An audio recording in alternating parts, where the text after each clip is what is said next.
A neck in front to Count de Rupee, and Kementari is scraping paint. If he gets through, he might go close. Count de Rupee hits the lead. Count de Rupee from Kementari. Kementari's flying. Got up. Welcome to Bet Doctor, behind the curtain look at how pro punters operate. I'm your host, Scoot. I've got Australia's most wanted, John Walter, in studio. What does that It's mean? hot. What have I done now? Have you done anything? Well, shit, I'm barred everywhere. You can't get barred any more places. My God. Canterbury's back. Oh yeah, thank God. Like, it was interesting yesterday. First time in 20 years we had to worry whether the fence was off, but straight back to normality. I love it. Good. Couple of nice runs at Randwick on the weekend. We'll say good day to DK. He's on his Pat Malone down in Melbourne. I am on my Pat Malone here. It's a bit different not having Nico here, but so I'll have to amuse myself. But no, another quiet week in racing, Scoot. God, if we hear any more about Oakbank or the jumps racing turnover versus the Oakbank benchmark 54 turnover, I'll throw up. But and also, what about the North Koreans up there thinking they've captured the next generation market? You know, by how many drunks are singing horses after the races while they're running deliberately 5 minutes late every race. As obviously a tactic. I mean, it's disgraceful, and I'm glad Chris Parnham called him out last night. But anyway, another quiet week in racing, mate. On we go. It is. It's a slap in the face to every punter and every other, I guess, jurisdiction out there. They banish everything to Sky 2 or split screen, the split screen of death, when anyone else goes over, but then it's a different set of rules for New South Wales. I don't know, mate. I got it on 528. I don't worry about these things. I don't acknowledge the other states as it is. So long live PVL. But I mean, if you've been to the races, like I used to go to the races all the time when I was a kid, not so much in recent years because I'm in the dungeon, but you see the clerks of the course and the people whose jobs it is to crack the whip and say, come on, get to the mounting yard, now get to the barriers, and the starter's looking at his watch and it's all done on the clock. So it's no doubt it's an absolute deliberate tactic to, pull turnover from the WA races and to, get that late turnover. It's disgraceful, really is. They do it all the time in Hong Kong, and it's probably the only negative for Hong Kong. I like things to start on time, and I've been in, I guess, the sports betting industry with the Scander when I was doing all the NRL betting, but it used to be my pet peeve. They'd schedule a game for 8:05 and the NRL wouldn't kick off until 8:15. It drove me absolutely nuts. And if you're trying to take someone to the game or trying to watch it, like it does, like the late starts give you the What's the point of a start time? It's not as if there's anything that really should delay it. Racing a little bit different, but obviously, yeah, what's going on now is not normal. But does it surprise you? Like every single element that New South Wales does at the moment pushes the boundaries to try and move it into their favour, and they're just going to keep doing it until something happens. Well, it'd be offsetting the turnover because as soon as you get to those bottomless tracks, turnover would take a dip. No, just on that, Scooter, again, I referenced him last week, friend of the show, Matt Taylor. We all know Matt. I see he's thrown out a tweet this morning. They were talking about J-Mac's domination. And he said, Sydney racing has the best prize money in the world, but given unpredictable nature of the metropolitan tracks, plus dominance of certain connections, I suggest it's also the toughest market to turn over a lot whilst punting for profit. So exactly what you're going to say there. You can have the best product, but when you've got different factors like that, it's hard to make money punting on. It'll affect turnover. Exactly. And I think last weekend's track was a prime example of that. And there was a couple of horses that I thought were heavily favoured, Maurice Medad and Count de Rupee, the way the track was playing. I thought it was a genius. They loomed up to win, and I was just at the gap. I was absolutely howling. Good prices, both of them. And they found another horse. So you go try and find a horse that's suited by the pattern, and then something that I guess the jockeys start going faster, things change, and then funny results sort of get thrown up. A classic is, I guess, what happened with Fireburn and Avdullah. He seems a bit off the boil, but horses like Tofane and Party for One, horses that you like, Johnny, they haven't been out of their suited skin. for 6 months. No. They haven't been on a track they can win on for 6 months, and like it's very strange the Champagne Stakes Day that I don't open up a betting site.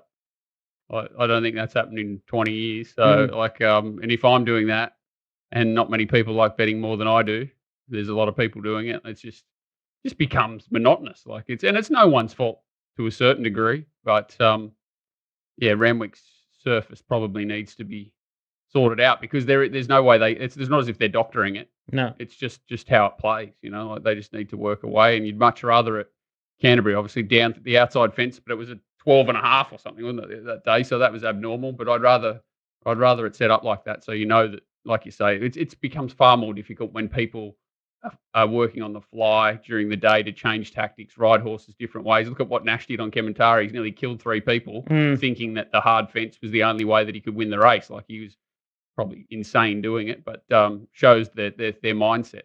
It's crazy. And then if you have a look at that versus the big fine he got from going down the outside fence and whipping the horse, I tell you what, I know which one's more dangerous. Well, to me, it's a battle of perception is what everyone gets absolutely carded for, and real indiscretions and things that happen are sort of, you get a padded whip. So it's very strange. They obviously hammered him the week before and then looked after him this week to a certain degree. I would imagine. I don't talking out of school, but that's what it seems that way, that they maybe went overboard a bit the week before and looked after him for the more serious offence. Yeah, it's a funny one, and it was funny. Campbell Rilla finding the outside fence at Oakbank as well. So like father, like son. So I won't talk about Oakbank, or DK will get very, very angry. Now, I tell you what. Speaking of our good friend Dream Team Matt up in Sydney, I tell you what, he needs to get some Manscaped. He's a big body shaver. He loves the full shave down, and I just want to pose the question. What? Yeah, I don't know. Like, what do you guys think about I thought that was more of a Doona thing than a Taylor Doona thing. loves it too. Loves a bit of Veet. He's a big stick-on the hot waxer. wax. There's an underlying mental thing about this, but what do you guys think? I'll go to you first. Well, what do you think about non-cyclists that shave their legs? What do you think about that? Blokes that just... There's nothing more disturbing than me to be walking behind someone and noticing that they have no leg hair. Like, it's just a very, like, my mind starts wandering, and it's not normally in a positive fashion to what that person gets up to in their spare time. I don't really see it as an aerodynamic factor. I'd say, like, for football players, like genuine athletes, I'm not talking about Matt and Doona, but I'm talking about guys that get rub downs a lot. They strap their knees and their ankles. If you get things strapped and massages like pretty much every day, I can see why AFL players go down that path. And when I was sort of 17, 18, playing for Uni Blues, I sort of went down that path. So I guess that's why I'm excusing the behaviour. Dipped yourself in hot wax, or what did you do? I didn't go that far. I didn't go that far, but I wish Manscaped was around. So Little Birdie gets a 20% off the Little Birdie code at the Manscaped shop. So the Australian shop, the US shop. DK, have you ever shaved your legs? No, same as you, Scoot. No, I did the ankles and everything playing footy, but no, leave me right out of anyone who's shaving down for anything other than a swimming carnival or being a cyclist. Fair income. All right, it's going to be a cracking show. We've got DK is going to do a race out wide. I think he's back. I can smell that he's back. It's the bull around the corner. Ellie's out wide, scurvy joints. He's coming into his own. Muggs Morrill is back. No Luck Big Parade. And have a quick look at this one. Took us 24 hours to figure out what it is, but we're just going to pop up his dinner from the other night. That monstrosity there is chicken satay and chips.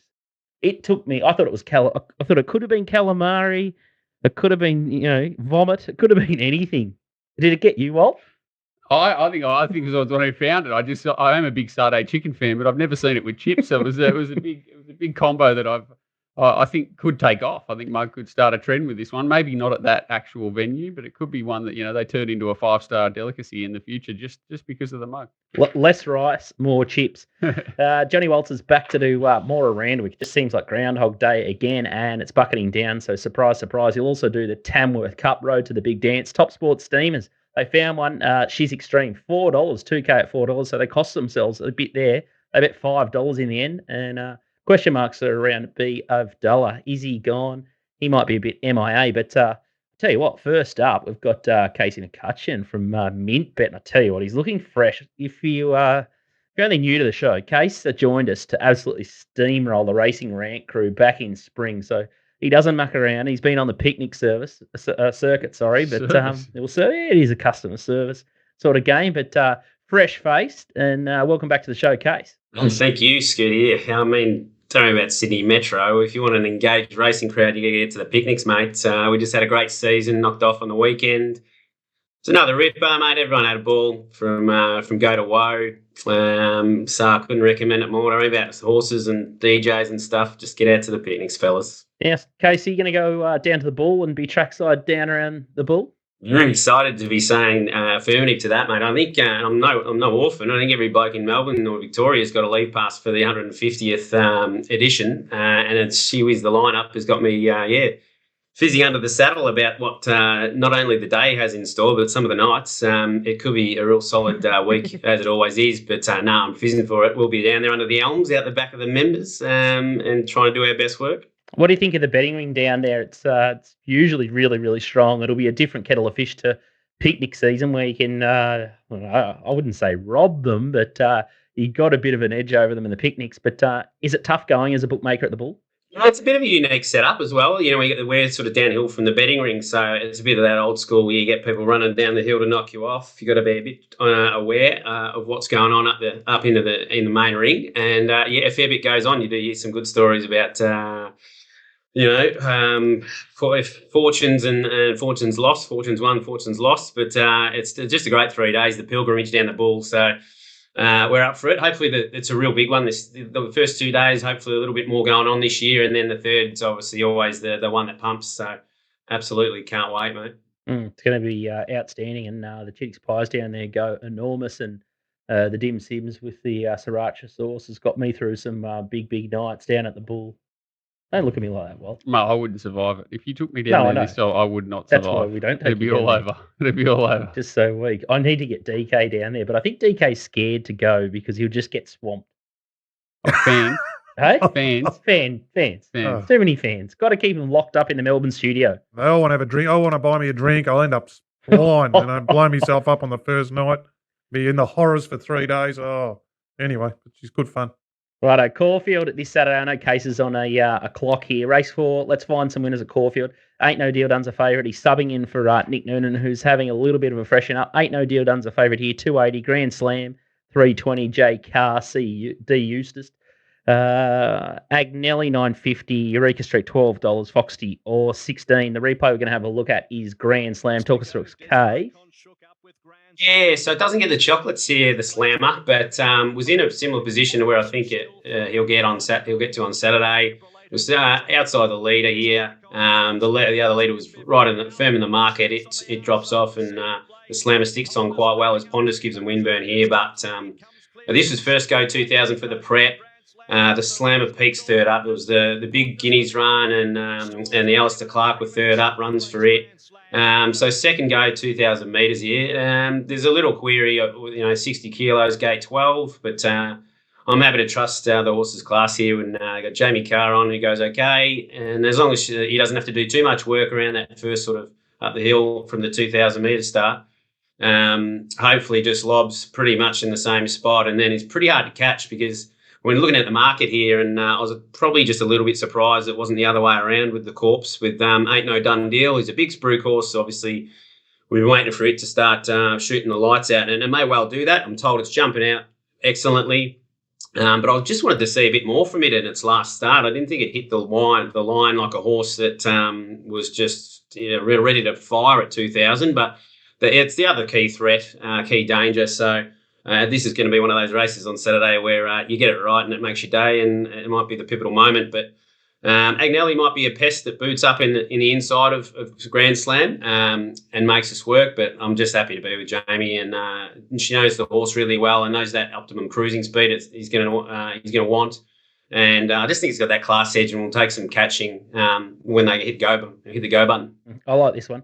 And Walt's a big setup man as well. So 1,400 for a barrier trial, 1,400 goes to 2,000, has that good run, it sticks on, and then now you're getting third up. It looked a perfect outside leader sort of tuned up, doesn't it, to get that tough run under its belt. And the other, and I love the old, it had injuries, didn't it? Ain't No Dundee was the one that was deal done. It was the one that was a big chance of going to honkers. I think it's got it 500 days off it had before this prep. 500 days, it's always a worry. And it's always fun playing against them until they show something. I think it's a much better play than trying to pick the day that they do come good, those sorts of horses.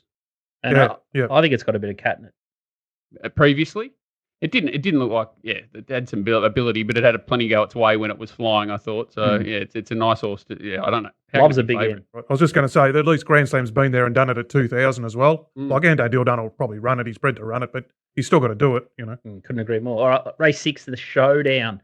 When I read the Showdown, I think of Port Adelaide versus Adelaide. I don't think about horse racing. So Not sure where they've got this one from. I think about Mug versus Walt. What are you talking about? Bello Bow, the Spruik horse. Snapper Reed tipped this one up. Listeners of the show and viewers of the show will have backed this horse, made money on this horse, and be absolutely horned up after Nico Nelly declared it. And Casey, the nasty bookie, is going to try and bet around it. He wants to sink the boots into it. But Bello Bow is the favourite here, $2.50. The Tassie horse, Sir Bailey, $5. Hallelujah is $7. Don't Change, $12. Over Shady, I know he said Shandy there, $13. New York Hurricane, $14. And Nick Ryan's got another one there, Capital Express, $18. But the replay we're going to have a look at here is Don't Change on debut. There was a fair tip for this horse at this debut run, and there it is in the ruck in the yellow case. Yellow sleeves, red cap, just going to work its way beautifully down the middle of the track and you see it's sort of 4 or 5 horses off the fence. That's where it kind of raced most of the race. It got out of the gates okay and just couldn't find a spot. Had a little bit of cover, but as you can see, it finishes off well enough to show it's got some ability.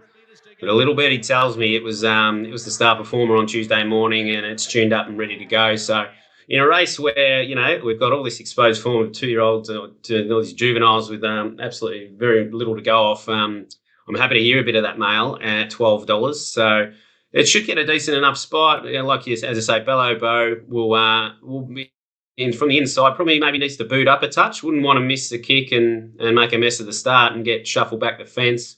And then another one of the key chances, Sir Bailey. Sir Bailey's the one who might boot up on the rail, but Bello Bow's drawn outside, Don't Change. So hopefully we get a nice little sit off Bello Bow and Sir Bailey or whoever wants to make the speed.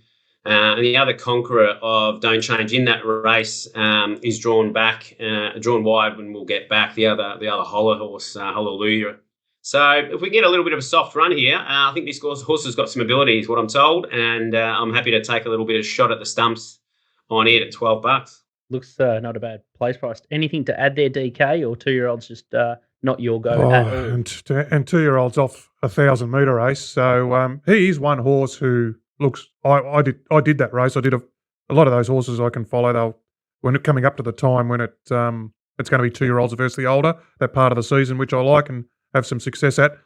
So I did that race, fully rated it. Now that horse I'd said he suited more ground, and Peter Morgan trained his mother, New Sensation, and she got out to 2,000 metres. So he is one horse who will, you can trust him up in distance, where a few of the others are a bit, who knows. And yeah, Nick Ryan.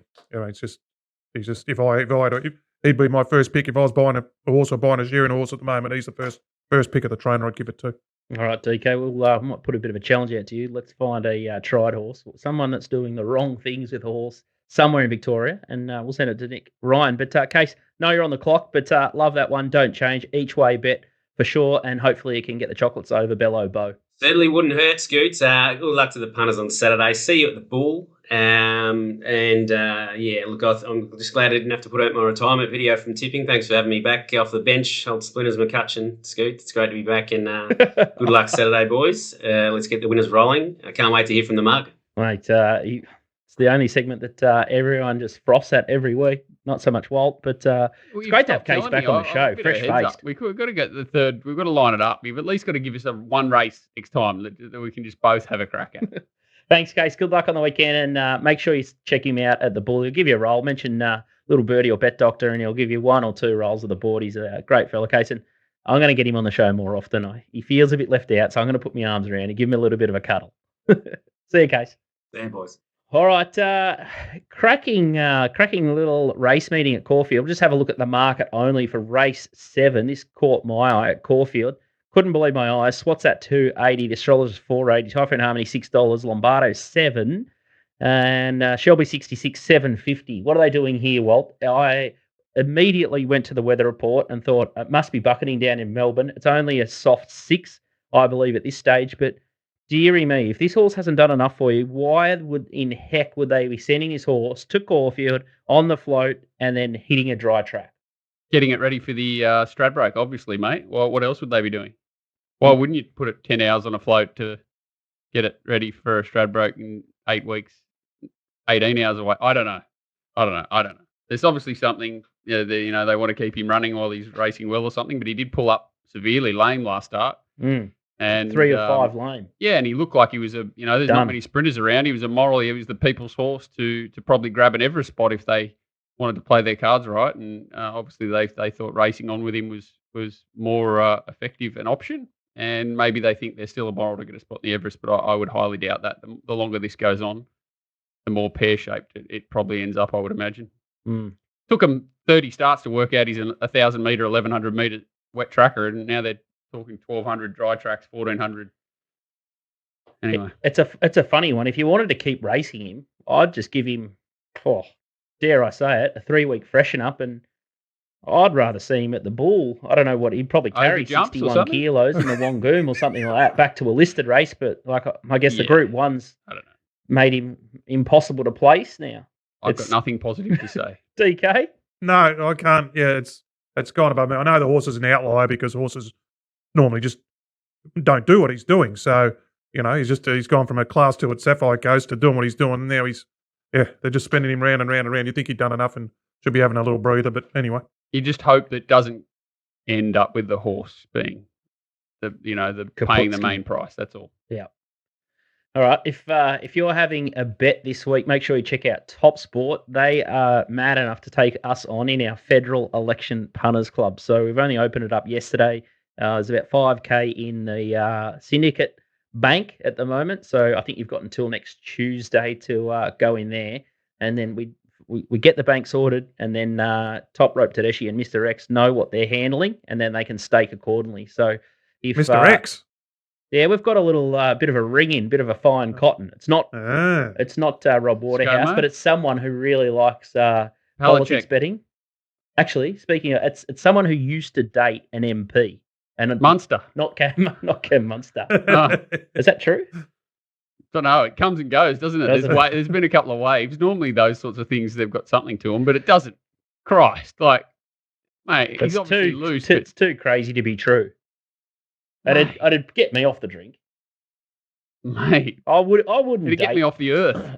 I couldn't date an MP, but Mr. X has dated an MP. We can't reveal his identity. He's got a pretty top job in corporate Australia, and he knows politics inside out. But Nick Tedeschi, Portland Bet, he used to he pioneered the seat betting at Portland Bet. So he was the first person to put up all the markets for all the seat betting. He's got records back. Talking about vampires, mate, that bloke, he mustn't sleep. So what does he cover? He covers Olympics. He covers politics. He covers every sport in Australia. NRL, expert. Anything else? Polar bear racing. What does he not cover? He bets on golf. He even bets on women's golf. Women's golf? Yeah. That's actually easier than men's, but still, it's not. It's brutal. I call it it's not as bad as women's tennis. Gambler. Anyone who wins at women's tennis, too good. I think you just got to laying back the swings there. That's all you do. You just lay the favourite every time they break serve. By the look of the feedback, I was just reading some stuff yesterday. This is going to be the only way if you want to get a bet on the election. The blokes are trying to get on the corporates, and they're all getting knocked back odds to $50 or something. Is it Scoot?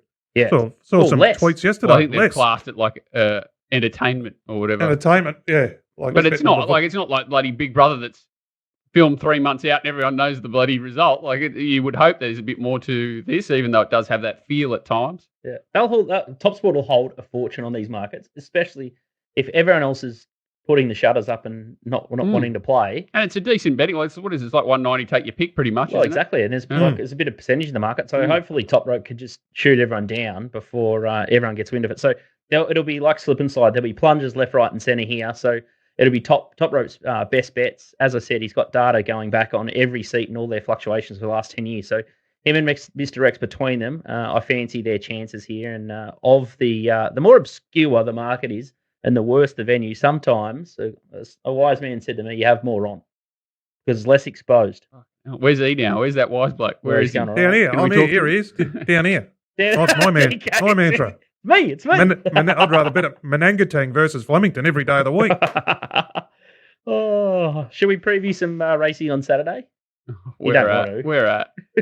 No, let's go to Randwick race 9. What race am I doing? Oh, okay. Yeah, they're going around again. I'm getting dizzy. I'm sick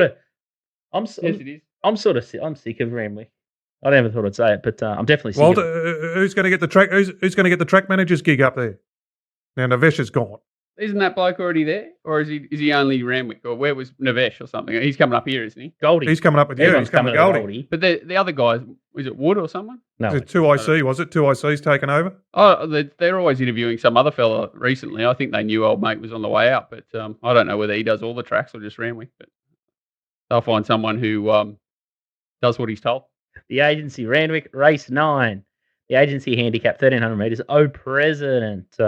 Nice price winner last time, 390, 420 into 390. J-Mac on board. Taxu is 440. Rustic Steel, $5. Kinlock, $5.50.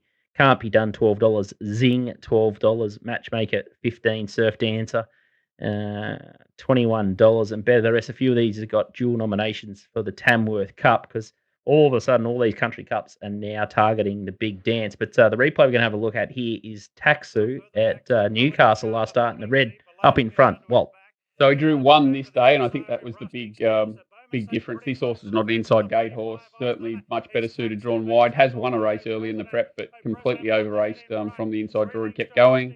President drew outside, could sit outside him, get to the best part and camp off him. On Saturday, it's reversed, and unfortunately, J-Max drawn inside, he'll probably slipstream Taxu, but I'm just hoping the kid overdoes it a little bit from that outside draw and runs them along and drags the sprint out of President. I think he sort of anchor dropped a bit in that previous race from the inside draw, and hopefully just leads and rolls. And what have we got? An 11-metre rail on Saturday. What's that mean?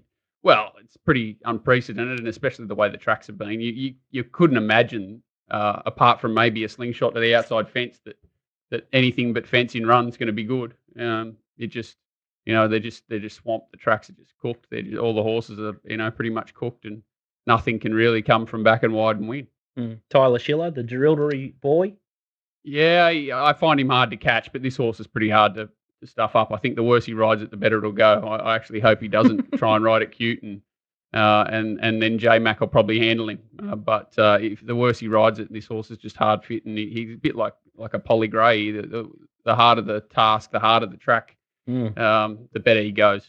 But did you tip that on last week's show? No. There was. I got a few abusive emails that I did, but apparently I didn't even. You couldn't even remember what you said half the time. No, exactly. You don't even sleep. No. Okay, Taxu's Walt's best in race 9, or he's early look. That's what he's found. So race 9, Taxu, and hopefully Tyler Schiller can just take it straight to the front, 11-metre rail, and kick it home. 440 at TopSport. Did the Mars still train that horse? He's from down here, wasn't it, that horse? Yeah, it was from down there. I think Pride's had it for about a prep and a half. Not too many runs, maybe 5 or 6, and he's very good at whatever he does there, Joe Pride. I tell you, when they bet, there's not too many better. No, and he can get a tried horse going too. There's not too many, like obviously Eduardo, but he seems to be, even when they're 5 and 6 year olds, not many people can turn him around like he can. I might send myself there. Tamworth Cup on Friday.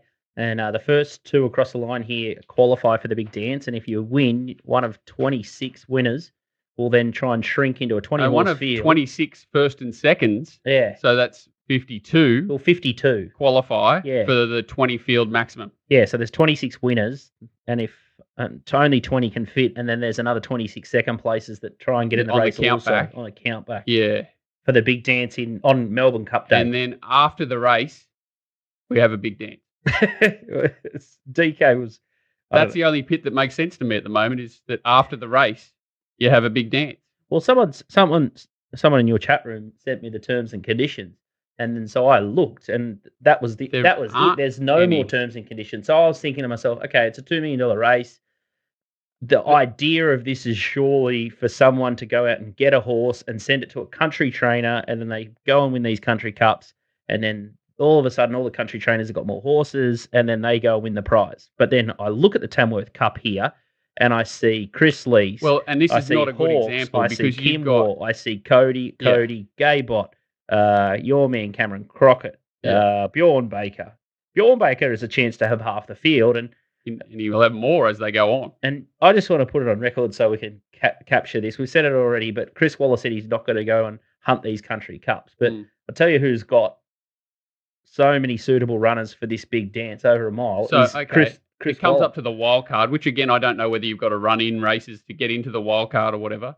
It comes to the wild card 4 weeks before the race. There's a $2 million final in 4 weeks, and you've got owners of 30 horses in your stable that are the perfect horses to win the $2 million race into, and you just say, sorry, boys.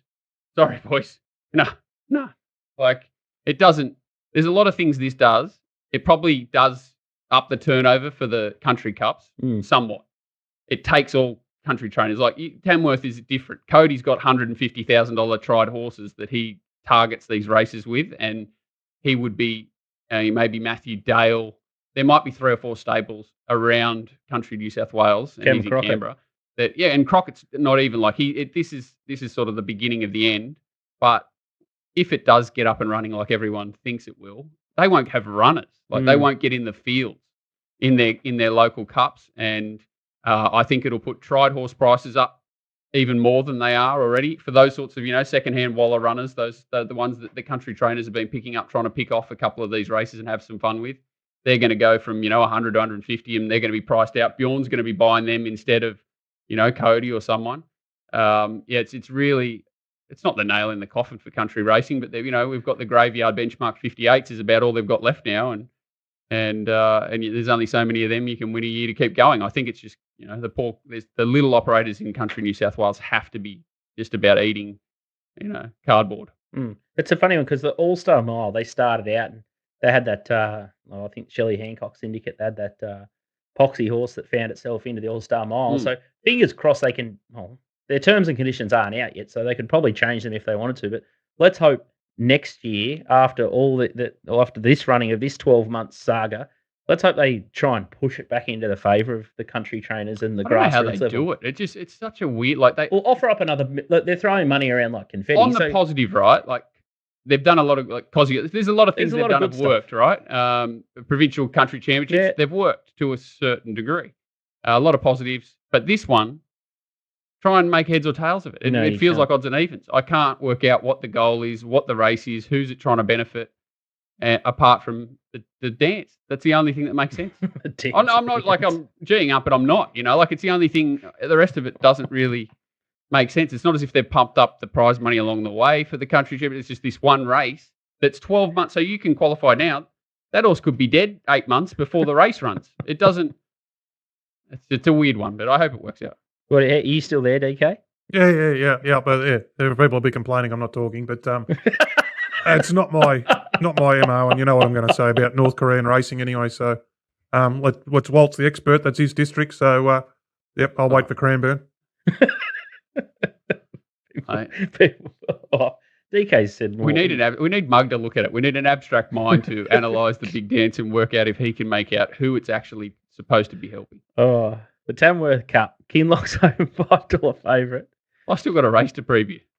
Fender $8.50, Bandersnatch $9, Ashman, Nicky Ashman $10, Edit $10, Wren's Day, Cody $11, Royal Stage $12, Constant Flight $14, and then that'll just about do us. But Kinloch, last start winner. Talk us through this one.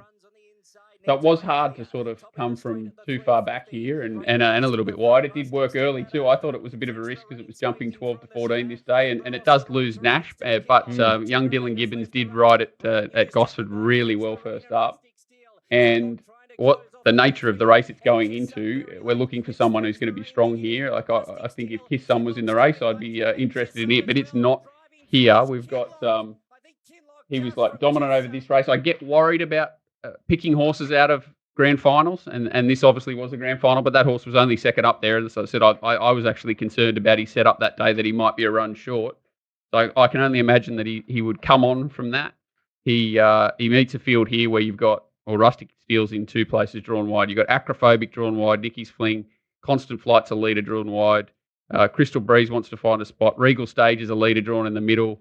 2 Big Fiery, Soldier of Love, Bandersnatch, all want to find on pace positions. Ashman's a mad leader, Arapaho and Fender kicking up from the inside. If they don't go mad here, there's something wrong, and you'd have to get a lot of scratchings to take a lot of the speed out of the race. And I went looking for any sort of horse with a turn of foot that was going to be strong, and Kinloch was basically it. Wren's Day on his day, bobbing on his day, but he's about a 27-year-old now that's had a lot of gaps. And the only other horse that I thought was dangerous was Fended, but it's drawn gate 1. G. Buckley gate 1, and going to have a lot of horses coming back in his face. If he runs through, he's dangerous, Fender. But I think Kinloch, if it pulls to the middle, it should let loose and be very hard to beat here. I'd say the heavy back to a possible good surface would be the only negative that I can find. For Kinloch? Yeah. And back to dry. The track, well, the thing is, this track, it's a bit weird. And I went back looking through how it sort of plays, and it can either play hard leader fence or like fence completely cast, which is always great when you're trying to set up meetings. So the last 2 times it's gone back from a 3 or 4 metre position back to a true. Once it's played fence on fire, the others play down the middle. But I would assume that it'll be a fair enough track, and it's never rock hard. I don't know why it's a weird track, Tamworth. So, but yeah, I don't know. I think a dry track will suit this horse with a hot speed.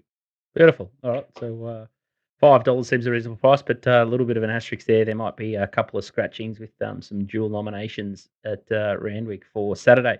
Racingwatch.com.au for more of Johnny's analysis. It's a good community's little Discord chat. There's a couple of pests in there, but if you like action and don't like your misses, you should hang out in Racing Watch's Discord chat. If you want to see me do my stack every now and then, it's all good. You know, a couple of meltdowns. We do try to create some sort of a vibe where everyone's trying to help each other, but you always get a few people who just look at things the wrong way. Live for other people not to be happy. Yeah. Trolls. Do you ever had one of them, DK? Oh, yeah.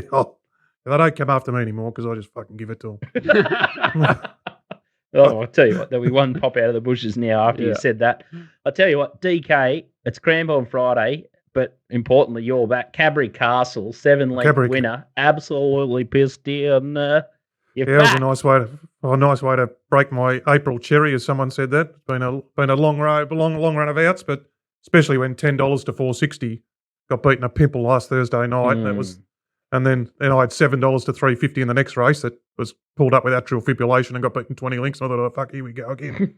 So anyway, we got Lindsay right. It pissed in, so we'll try and bounce off that. Good. Into the bull and all that, and into the 2-year-olds versus the oldest time of year. So let's fire up. Of all things, I have been sort of noticing a lot of people mentioning that Lindsay's starting to, the cogs are turning. The cogs are turning. He's getting ready to rumble for the bull.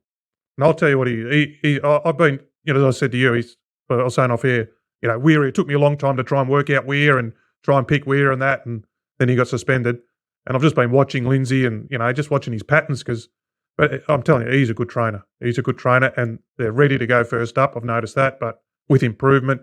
I said you can have, I know Mar Wild and him will dominate the bull, but I'm tipping him to be leading trainer at this stage. My man, Simon Wild's going okay. Yeah, no, I didn't watch that race. The wet track got hold of him. Yeah, no good. Yeah, but riding high since done a tendon, I think, which is unfortunate for their connections. That's sad. Because he looked a really promising jumper. But it's just classic. Melbourne is just dry as a chip, and then the night before, when we need a dry track, bang, it just pisses rain. BZ texts me, and I was just at this is. Where was he? Bucking the boxes? I can stop anything at the moment in the last sort of 12 months. Any pothole, I've hit it, and TK's been in the back of the cart and banging. It's just probably by you coming here, I'm rubbing off on you. So your bad luck probably is because Mate, I'm about 12 years in. I think I've got your beats. Cranbourne Race 5 Friday. So we've got Tamworth Cup, and then you can try and make some money at Cranbourne Race 5 also. And have a look at like sneaky little shifty little dirty DK here. I know exactly what he's doing here. Race 5. Yep. Barclays Bank, $2.80. Rupert's Delight, $3. Both are Griffiths, Mike de Kock. So he's found a race with Griffiths and de Kock, 2 runners, 2-1 or less. Nasty, nasty stuff. Mark Wassard, $7.50. Stablemate, you 2-1, take your pick. Well, exactly. So then DK's going, well, fuck them. They're a scratching, and now I'm going to try and find the winner. Gordo pen job. Hey? He's the old Gordo pen job. I love it. I'm not sure whether to stake up or down with this selection, but I love it. I love where his head's at. He's got his hunger back, and he's got his tough edge back. Bit like Hawthorn, playing with a bit of aggression. Landers, $12. Fazabeel, $13. Frusciante, $13. Star in the Miss, $13. Back him, $18. Irish Knight, 26 and 41 or better for Battle Class, and she's a factor. But Frusciante from the Mick Hugland Yard is the horse we're going to look at here. Wins a jump out. You need binoculars to watch this. I hate it when they put the jump outs out the back of the Mordor. DK? Well, they're all the backstraight jump outs. We're getting used to my packing them, and they're important because Moody and Stokes and Sadler are firing off these jump outs to the races. So this thing goes straight to the front. This is its second jump out, and I just like the way it towed along in front. And this was the first time I saw it this prep. It's a Toronado that's taken time. But yeah, I just like the way she sort of moved and showed a bit of sharpness because she's probably a miler. So yeah, I like the jump out, and then she goes to I think she wins it. She goes to Cranbourne first. See, she just gives her a little nudge there, and she picked up. Said, "Oh, you've improved. You've come back in much better order than you were at your first prep, which is she was having gaps between runs. It looks like they had issues with her first prep." And as I said, Toronados can take time. So, and he's a good. The other thing is he's a good trainer. This bloke. I've been watching him. He's got good backing off First Light Racing, who raced this horse. But yeah, so she lands in the box. She was 50 to 1 here. This is 1200. She's nowhere near 1200, and on dry, she's not really a dry tracker. She wants to get her foot in the ground. So these are nice horses that finish in front of her here. That's a Moody first starter. The Haas. And this thing went like a rocket down the middle, this Marthing, like reeled off best of the day. So I'm saying this, and Forbes, which is about the favourite in that race, she's been beaten. She got beaten probably 2 or 3 lengths by Forbes, and I think that's the best. They're nice horses. So I said, well, that's the best race coming into this race on Friday night. So I think that she goes up to 1400 onto a wet track. She'll race forward. So there's some good ticks there. And then we come to, okay, Griffiths to Cocker got the 2 favourites. So, first thing you do, you want to bet against them. I mean, poor old Rupert's Delight. I mean, he's 14th start for the prep, 16th start in his life. He's been up forever. They just keep spinning him round and round, and nothing typifies why this camp goes at 5% except for him. So poor old Rupert's is there just spinning round and round and round. So rather some fresh legs to take him on. Barclays Bank has been a 1,200, 1,100 metre horse for 6 or 7 starts, whatever. Now they decided want to put it try it over 1,400. So it's got to be a query at the 1,400, even though it'll get a nice suck run. But it's got to be a query. And, I mean, it'll be favoured off the rating. The last start race looks on paper to race okay, but 3, 25, 40 to 1 chance all finished within 2 or 3 lengths of shines. And I've got a query. I'm not sure about that race. I want to see some form out of it first. And then the next one was third favourite there, Marquisard, who's resuming for Price Kent. Went around 250 on debut and never got warm and went straight to the paddock. It's resumed. Dead set. I know it had a kid on it and jump outs for staying horses. You don't read too much into it.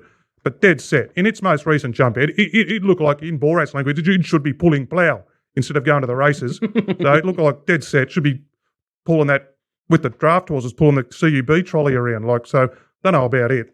So then, so I think she can definitely run a place. She'll probably be best at a mile, but she'll stick on.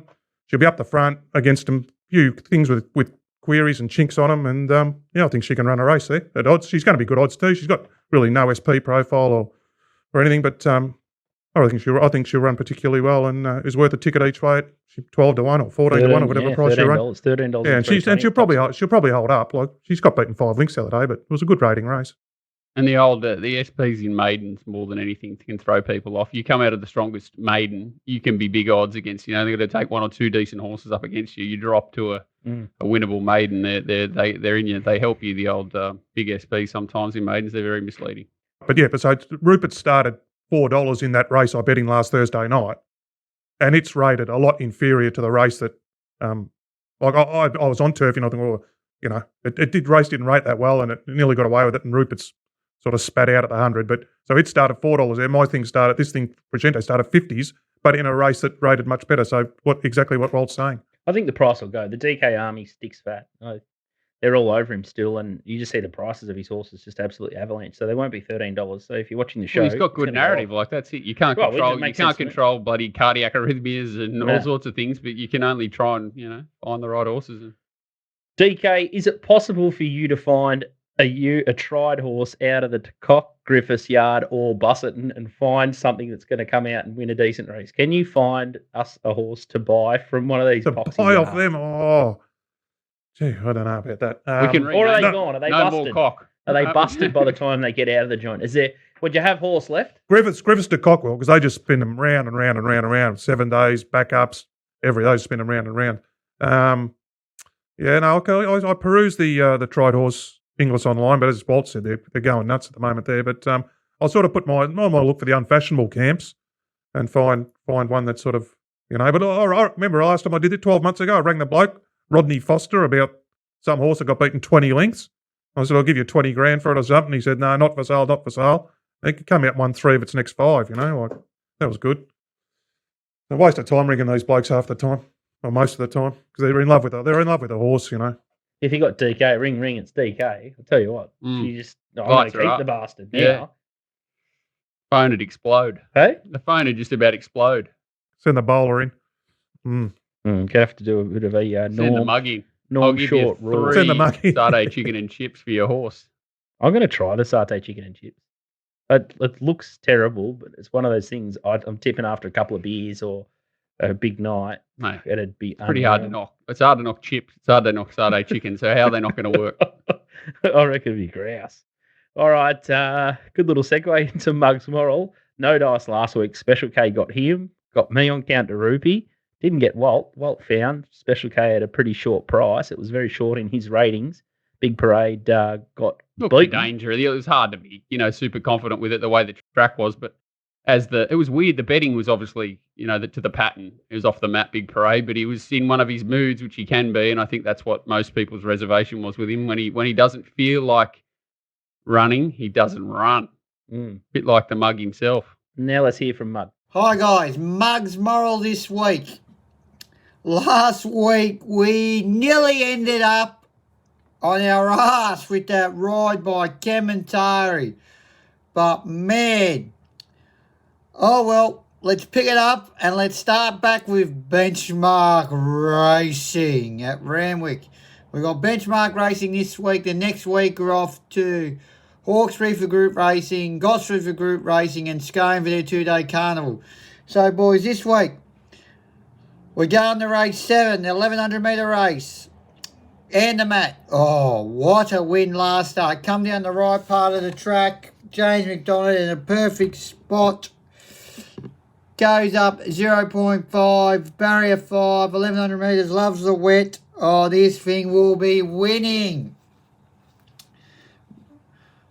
The 7th. And also the Mug is jumping over Adelaide. He likes the 2 Godolphin horses in the main race, Trekking and Brigantani.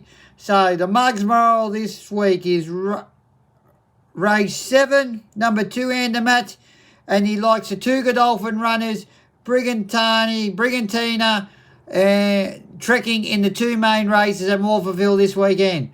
And what does the Mug say if we find a winner, or when we do find a winner?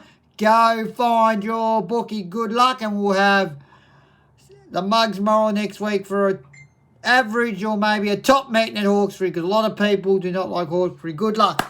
Oh, I enjoyed that segment too much. Brigantina. Well, they're in the same race? I thought he said they were both in the same race and they're in different races. I don't think it's paid up.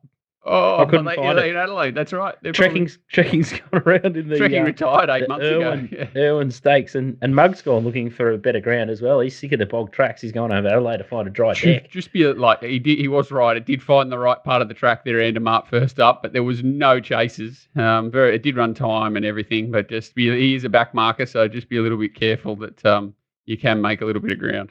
It's Me, Dragonstone, Mariama. It's Me's a very dangerous horse. Dragonstone, yeah, like that. It's a bit like it ran against last start. It's the horse that wasn't really chasing, but he's a nice horse. What price? Like $1.70 or something. Yeah, $1.75. Go the Mug. Fingers crossed he gets the job done. Mamounia was off the map last start. We found it down in Melbourne, one of our black booker. Now it's off to the Oaks. It was a nice J-car steer. Hopefully she retains the ride. South Australian Oaks? I think so. Yeah. I'm not sure. I know that, they weren't sure whether they were going to go north or south, but it makes more sense to go south, doesn't it? Oh, well, it's next Saturday, I think. DK, what are you going to say? Jay Carr will tell us, because she rides My Whisper as well. So whatever way she goes, she'll have to pick a Mamounia and My Whisper, who's the current favourite. So interesting to see what she selects there. All right, let's have a look at TopSport Big Bets. Last week they found She's Extreme, $2,000 at $4. As we said earlier, SP'd $5. So we thought it was weird too, like considering the way the pattern is. There was obviously only two possibles in that race, and strange that it blew, but too good, Tristan. Even when he loses, he wins. He does. Abdullah, how do you think he's riding? Since he did the big salute. I got in trouble for bagging him the other day, apparently. But I wasn't bagging. I just think that he was just supremely overconfident in this horse. And, he got away with it last start. They went slow and he was able to get under him and his little salute and all that. But this time, Tommy just got it a little bit more right. He got complete control and had no challenges and took off at the right time. And again, Fireburn, went like a rocket and got beaten. But I just would have, if I think time over, he'd want to cross the 100-1 chance and make Tommy cross him if he wanted to and just make sure that he was going to be on that horse's tail. There's no reason not to. So anyway, everyone gets things wrong, but it's just a big race. All right. Doomben Race 6 is the first big bet. Race 6, number 3, more Sundays, 1,000 at $10. I had a bit of a chat off air to Turbo Tommy Henjack, who he's going to start previewing some Brisbane races now. The carnival's going to heat up. Your potential brother-in-law, Tommy Henjack from MacBet. You guys would remember him from the Magic Millions stream. But more Sundays, this horse had every favour apparently last start, and there's a couple of dangers in that race. It did. It was hard to run on that day, but it was way back, and then it was coming that quick, and I think they must have gone really fast. I didn't see the final sections, but it looked like it finished like a shot. And it's a nightmare of a horse, this horse, because when it does get its conditions, it's a sort of horse that could win at Stradbroke and you wouldn't be surprised, but it could get beat at Cessnock in a bloody benchmark 58. So he's a punish of a horse, but $10 about him is always the price you want to take. He's not a short price horse. Could be a tricky little race. So might get deeper into that one, or head to MacBet if you want to get their analysis on it. Race 8. Tommy was in the Magic Millions stream, was he? Yeah, the young fella. Yeah. Oh, yeah, I wouldn't have known. I wasn't there. No, you didn't make an appearance. Well, sorry, you were there. You just weren't there. MIA. Doomben Race 8 is the next bet. Kukaracha, 400 at $8.50. This is a ticket that Turbo Tommy wants. $8.50 into $7 against Private Eye, Quantum Mechanic, Yonkers, Profit. So you can tell all these horses are starting to make their way north for the Queensland Carnival. I'm looking forward to it. Trying to work out, what they're going to do, bouncing out of heavy track runs. It's going to be interesting trying to work out what's left in the tank for a few of these horses. But CJW, Kukaracha is one of those horses that takes turns a bit. At least you're getting $8.50. Definitely a camp that takes turns, doesn't it? It feels that way, doesn't it? Like it feels that way, especially like they've always got a few that are on a rapid upward spiral, and the rest just seem to just stay on the merry-go-round for quite a while. And he's one that doesn't like offloading horses. Caulfield Race 3, number 9, Don Diego is the next one. $12.50 at $4.20 down at Caulfield in the VOBIS skinny 1,600 metre jobby. DK, any insight? It's a nice horse, isn't he? I mean, he pissed in that maiden win, and then he missed the kick the other day and ended up sort of too far back behind Vasmy, wasn't it, Scooty? He's a nice horse, so plenty of upside in the tats. There's a few nice horses actually in that race. It's a super VOBIS day, a lot of horses on the up, but he looks to have plenty of talent, that horse. Off the map earlier, 420 into 360, and not much money for any other runner, so it may only go one way. GRL, not a bad trainer. And the other one is race 6, number 3, and this is New York Hurricane. So this is in the showdown. He was a good run. So he was. We saw him in that video with of that race that Casey's watched with Don't Change. He was poking up on the inside in the green, and he looks like he wants the 1,200, which I thought he did after his first start. And then they ran him again in 1,000 there, and he gets the blinkers, and he gets the low draw. Which just remember when Princess Sussex and that won the race, they poked up on the inside. They sort of came through inside and had that right run. So blinkers, grand final. 1,200 suits. Yep. I hate 1,000 to 1,200. I love 1,000, 1,200, especially when you've identified that that's their go. Yeah. Yeah. Well, he showed it on debut at Ballarat that he wanted the extra ground, and then I thought and then he ran good the other day. Gets the blinkers. So you're spot on, Rod. Yeah, exactly. Two by 1,000 into the 12. Sweet. And it's been money for it. It's been of all those middle pinners in that race outside the favourite. It's the one there's been money for. which is no surprise. So yeah, it's definitely heavily supported. 20 into 14, and that bet caught it on the way down at $15. But that camp does love a bet too. And I remember, I think he's just been in. If you search Twitter or some of the racing.com sites, he's got a big opinion of this horse, or he's got a bit of a spruik about this New York Hurricane. But very, very competitive race with Bello Bow, and don't change. So it's going to be on for young and old that race. All right, I think that's the end of the show. It feels like we've been here for about 4 weeks. So I think the punters club that we've got at the moment is a federal election. So if you're bored shitless with the politics, or your missus is making you watch it all, or you just want to get through it and have a bit of action on the side, make sure you check out littlebirdie.tv and jump in the election punters club, and it's $50 to $1,000 share there. And so it'll close on the 26th of April, but then all the action happens on May 21st. So we might do a tiny little video on that night as well. DK, what were you going to say? I was just going to say, it's watching in the markets, wasn't he? Isn't he been like, hasn't Scamo been like 9 to 4 into evens on the back of Elbow's stuff ups or something like that? That's how volatile the market is. So he swings and roundabouts, but now it's evens your pick or something, isn't it? Yeah, I think so. And I think there was a little bit of a Mickey Mouse debate last night. I think Albo won that one. So the fluctuations they always win. They always the worst win. part is no matter who wins, we don't. No, it's cast. Yeah, the whole. Well, nothing changes. What changes? Like, seriously, whether who's in, nothing changes for most of us. Beyond my realm of thinking, the old politics, just too much. The seat markets will be like a slip and slide. So there'll be plungers left, right, and centre. Who's going to win Wentworth? Got no idea. Who's going to win Farrett? Still no idea. But all these seats and wherever they are, I've got no idea. But Top Rope knows about it. So we'll do that. We'll also, next week, before we go to the next week's episode, we'll definitely have the Warrnambool Punters Club open up as well. So that'll be separate. That'll be on the website somewhere else. And we'll start to kick the bank off there. So when is that? 2 weeks? Yeah, it's in a couple of weeks' time.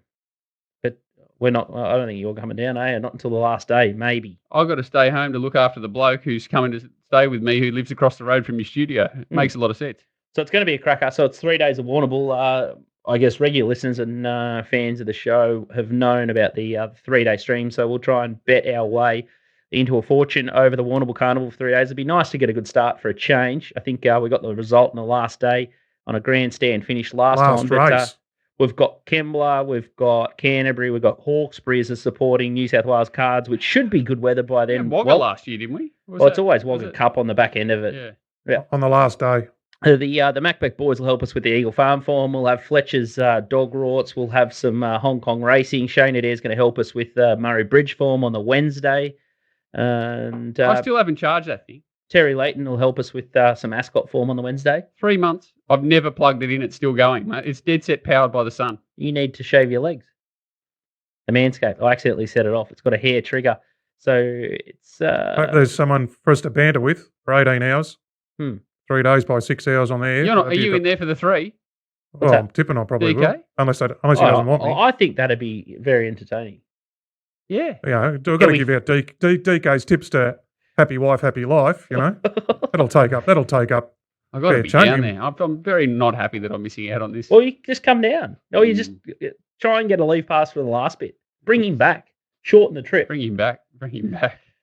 We'll work it out. It's going to be good. So it'll be a massive bank. So it could be a record bank. Who knows? But a few people have started jumping into Discord chat and everyone's frothing for the Bulls. So it'll be really good this time. So there'll be no Telegram group. It'll just download the brand new Little Birdie app in the App Store. And the bank will be in real time, which is good. And all the dividends and all the tips will come.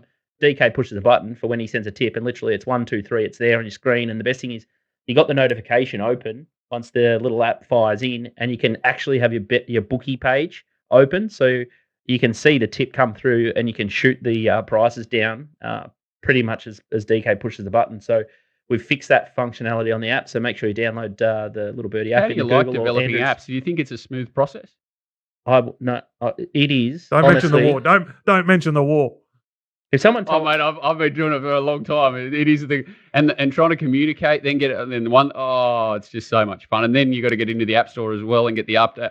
It's just torture. Trying to line up a Rubik's cube. If someone told me 2 years ago how torturous the whole process would be, I would have just, especially when you're not trying to like create the wheel, are you? Like it's you think it's just one-on-one stuff, and it just never is. It is awful, but keep giving us feedback on how to improve it, and Now that we've got it to a good base level, we'll put some bells and whistles on the app and we'll improve it over time. But it's at a really good spot now that we can put a punters club anywhere we like, and we can do our subs, and it can all be smooth sailing from sort of here on in, with little asterisks there. It's never perfect, but it's definitely been a big challenge. But hopefully we can. Any chance we could get DK to wear a set of those like Facebook glasses, the Google ones or whatever, the live feed ones, and just have a 24/7 live feed of DK?